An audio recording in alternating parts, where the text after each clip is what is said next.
শহীদ কাফেলা বাংলাদেশ জামাতে ইসলামী দরগাহ ইউনিয়ন কর্তৃক আয়োজিত আজকে কর্মী সম্মেলনের সম্মানিত প্রধান অতিথি বাংলাদেশ জামাতে ইসলামী কাপাসিয়া উপজেলা শাখার সম্মানিত সেক্রেটারি সংগ্রামী জননেতা প্রখ্যাত আলিম দ্বীন জনাব মাওলানা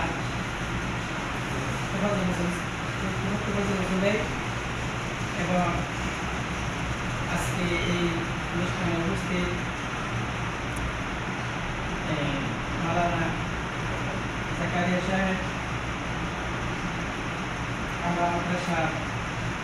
আমরা সিনিয়র মাদ্রাসা ভাইস প্রিন্সিপাল এবং তালিমুল কোরআনের কেন্দ্রীয় স্টাফ এবং প্রখ্যাত মুফাসসির এবং দরগাহ ইউনিয়নের সকল ইউনিটের সভাপতি, জনশক্তি, সহযোগী এবং সুধী ভাইরা, আসসালামু আলাইকুম ওয়া রাহমাতুল্লাহি ওয়া বারাকাতুহু। ওয়া আলাইকুম আসসালাম ওয়া রাহমাতুল্লাহি ওয়া বারাকাতুহু। আল্লাহ সুবহানাহু ওয়া তাআলার অশেষ শুকরিয়া যে দীর্ঘদিন বলতে আমি জানিও না যে এই পরিবেশে আর কোনো দিন আমি এই ধরনের প্রোগ্রাম করার সুযোগ পেয়েছি কিনা, আমার জানা নেই।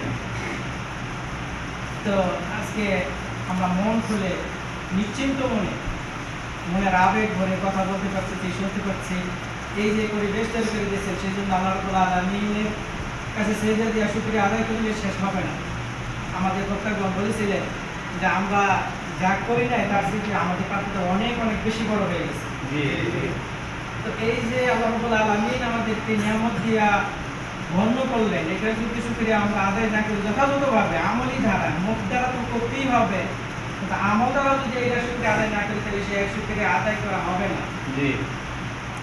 আমি এই ইউনিয়নের দায়িত্বশীল হিসাবে কাজ করতে গিয়ে আমি যে সমস্যাগুলি ফেস করি, আমি আমার দৃষ্টিকোণ থেকে সেই একটা কথা আপনাদের কাছে রাখতে চাই। সেটা হচ্ছে যে এই যে জনশক্তি আছে আমাদের, যারা আমাদের প্রত্যেকটা ইউনিট থেকে শুরু করে উপরে যত স্তর আছে সংগঠনের, প্রত্যেকটা স্তরে একটা সংগঠন পদ্ধতি অনুযায়ী চলে, প্রতিটা ইউনিট একটা সংগঠন পদ্ধতি অনুযায়ী চলে। এই সংগঠন পদ্ধতি আমরা অনেকে জনশক্তিরাই করি না, আমরা যারা দায়িত্বশীল তাদের থেকে নিয়ে একবারে জনশক্তি যারা আছে তারা এই বই সম্পর্কে তাদের কোনো ধারণাই নেই। সবচেয়ে বড় সমস্যা হয়েছে যে আমরা কেউই ইসলামী সাহিত্য পড়ি না, কোরআন হাদিস রেগুলার অধ্যয়ন করি না, যার ফলে আমরা সংগঠন আমরা বুঝতেই আসি। অথচ এই যে এইভাবে আমরা দাওয়াত দিলে হাজিরা দেই, ঠিক আছে, কিন্তু আমি দেখা যাচ্ছি যে কাজ করলে পরে সংগঠনের মজবুতি আসবে, যে কাজ করলে পরে সংগঠনের কাজ গতি বৃদ্ধি পাবে, এই কাজে কেউ নেই, দেখবেন। আমি সবচেয়ে বেশি সমস্যা ফিল করি যখন আমার এই সংগঠনকে মাসের যে রিপোর্ট বানাইতে হয়, একটা ইউনিট থেকে ওর সঠিকভাবে কোনো রিপোর্ট আসে না। বাইতুল মাল যিনি দিবেন তো দিবেনই, অনেকে আছে মাসের পর মাস খবরই রাখে, অথচ যিনি দায়িত্বশীল তাই নেই, বলছে যে অমুককে দিয়েছেন, দিয়েছেন। আমি বলছি ভাই আপনার তো সংগঠন পদ্ধতি অনুযায়ী যে যারা মাল বাইতুল মাল যে দিবে, যারা না দিবে তো বাকি রাখবেন, তাহলে মাসে আদায় করবেন। তো দেখা যাচ্ছে যে দায়িত্বশীল ভাইয়েরাও মানে কোনো রকম গা বাঁচাই চলে।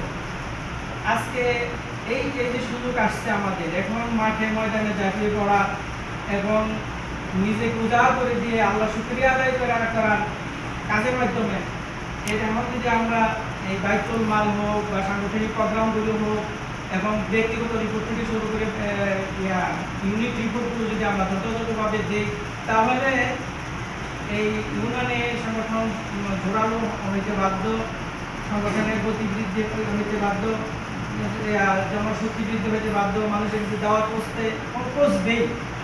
আমি সবার কাছে এই অনুরোধ করবো, সমাধান ঠিক আছে, আপনারা বই পড়েন, বইয়ের সাথে সম্পর্ক যত বৃদ্ধি হবে সাংগঠনিকতা তত বৃদ্ধি হবে।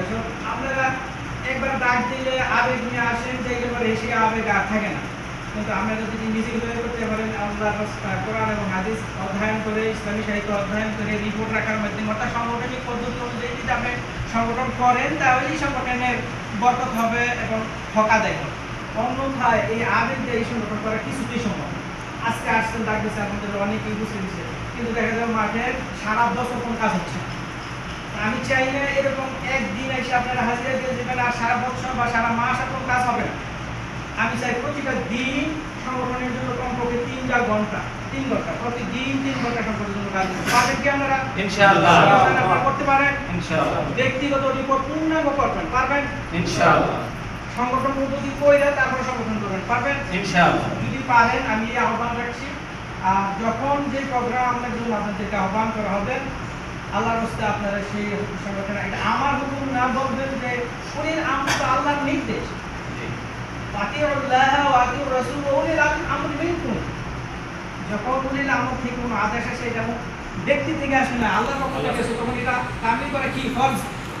তো এই ফরজ মনে করে আমার ব্যক্তিগতভাবে বা কোনো দায়িত্বশীল আদেশ করছে ওই ব্যক্তি, এটা না, এটা মনে করবেন কারণ যে আল্লাহর পক্ষ থেকে এই আদেশটা আসছে, সেই ফরজ দায়িত্ব হিসাবে আপনারা সেই কাজে সাড়া দিবেন, এই আহ্বান রাখছি। আর আপনারা যদি প্রত্যেকের জায়গা থেকে আমরা আমাদের হক আদায় করে কাজ করি, ইনশাআল্লাহ সংগঠন জোরালোতে ভাগ্য সংগঠনের জনশক্তি বৃদ্ধি হইতে বাধ্য হবে। আল্লাহ রাব্বুল আলামিন আমাদেরকে দিনের হক আদায় করে কাজ করার তৌফিক দান করুন। এবং আমাদের যে দুর্বলতা আছে সেই দুর্বলতাগুলো কাটিয়ে ওঠার তৌফিক দান করুন। আমিন। এই আশাবাদ রেখে এবং আপনাদের আজকে এই বৈঠকে উপস্থিত হওয়ার জন্য আমরা উপস্থিত হয়েছি, সেজন্য আপনাকে অত্যন্ত ধন্যবাদ জানিয়ে আমি আমার বক্তব্য শেষ করতে পারবো।